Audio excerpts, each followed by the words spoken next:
ஜெயலலிதாவின் உயிரிழப்பில் மர்மம் இருப்பதாக தொடர்ந்து வலியுறுத்தி வந்த ஓ பன்னீர்செல்வம் அணியினர் நீதி விசாரணை கோரி தமிழகம் தழுவிய அளவில் உண்ணாவிரத போராட்டத்தில் ஈடுபட்டனர். ஆனால் முன்னாள் முதலமைச்சர் ஓ பன்னீர்செல்வம் ஒரு சந்தர்ப்பவாதி என அமைச்சர் ஜெயக்குமார் குற்றம் சாட்டினார். ஜெயலலிதாவின் உயிரிழப்பு குறித்து நீதி விசாரணை நடத்த கோரி ஓபிஎஸ் அணியினர் தமிழகம் முழுவதும் உண்ணாவிரத போராட்டத்தில் ஈடுபட்டனர். தமிழகம் முழுவதும் 36 இடங்களில் இந்த உண்ணாவிரத போராட்டம் நடைபெற்றது. முன்னாள் முதலமைச்சர் ஓ பன்னீர்செல்வம் சென்னை ராஜரத்னம் மைதானத்தில் தனது ஆதரவாளர்களுடன் உண்ணாவிரத போராட்டத்தில் ஈடுபட்டார். அவரோடு மதுசூதனன், பொன்னையன், PH பாண்டியன் உள்ளிட்ட பலர் பங்கேற்றனர். இதேபோல் ஆவடியில் முன்னாள் அமைச்சர் மாஃபா பாண்டியராஜன் தலைமையில் நீதி விசாரணை கோரி போராட்டம் நடைபெற்றது. செங்கல்பட்டில் மாநிலங்களவை அதிமுக உறுப்பினர் மைத்ரேயன் பங்கேற்றார். இதேபோல் கோவையில் ஓபிஎஸ் ஆதரவு எம்எல்ஏக்கள் ஆறுக்குட்டி, சின்னராஜ், அருண்குமார் ஆகியோர் கலந்து கொண்டனர். கட்சியும் ஆட்சியும் தங்கள் குடும்பத்துக்குள் கொண்டு வருகின்ற சதித்திட்டம், அந்த சதித்திட்டம் தெரிந்தவர்தான் மாண்புமிகு அம்மா அவர்கள் இவர்களை எல்லாம் தங்கள் இல்லத்திலிருந்து வெளியேற்றினார்கள்.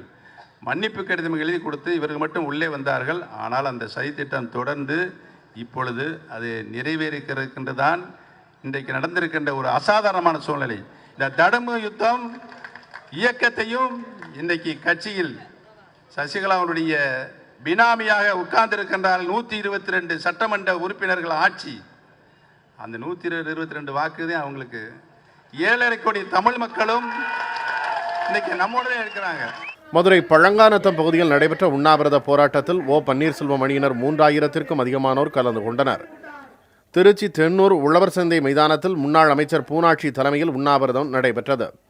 சிவகங்கையில் நடைபெற்ற உண்ணாவிரத போராட்டத்திற்கு கூடுதலாக பந்தல் அமைக்க காவல்துறையினர் அனுமதி அளிக்காததால் ஓ பன்னீர்செல்வம் அணியினருக்கும் காவலர்களுக்கும் இடையே வாக்குவாதம் ஏற்பட்டது.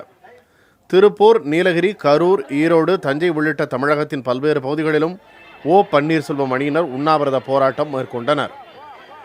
ஜெயலலிதாவின் மரணம் தொடர்பாக நீதி விசாரணை கோரி பன்னீர்செல்வம் அணியினர் நடத்தும் உண்ணாவிரதம் குறித்து செய்தியாளர்கள் கேள்வி எழுப்பியதற்கு முன்னாள் முதலமைச்சர் ஓ பன்னீர்செல்வம் சந்தர்ப்பவாதி என தமிழக நிதித்துறை அமைச்சர் ஜெயக்குமார் குற்றம் சாட்டியுள்ளார். அவசரமாக சட்டமன்ற உறுப்பினர்களை கூட்டி தான் முதலமைச்சராக வர வேண்டும் என்று சொல்லி அம்மா அவர்கள் அந்த அப்போது மறைவு அன்றைய தினத்திலேயே அவசரமாக சட்டமன்ற உறுப்பினர்கள் கூட்டத்தை கூட்டி முதலமைச்சராக தான் வர வேண்டும் என்று ஆசைப்பட்டவர் கூறுவதெல்லாம் இன்றைக்கு தமிழ்நாடு எள்ளி அவரை பற்றி நகையாடி கொண்டிருக்கிறது. ஜெயலலிதா இறப்பு குறித்த நீதி விசாரணைக்கான போராட்டம் என்பது ஒருபுறம் இருந்தாலும் ஓபிஎஸ் அணிக்கான ஆதரவு எப்படி இருக்கிறது என்பதை வெளிக்காட்டும் வகையில் இந்த போராட்டம் நடந்திருப்பதாக அரசியல் நோக்கர்கள் கருதுகின்றனர். புதிய தலைமுறைக்காக செய்தியாளர் குழு.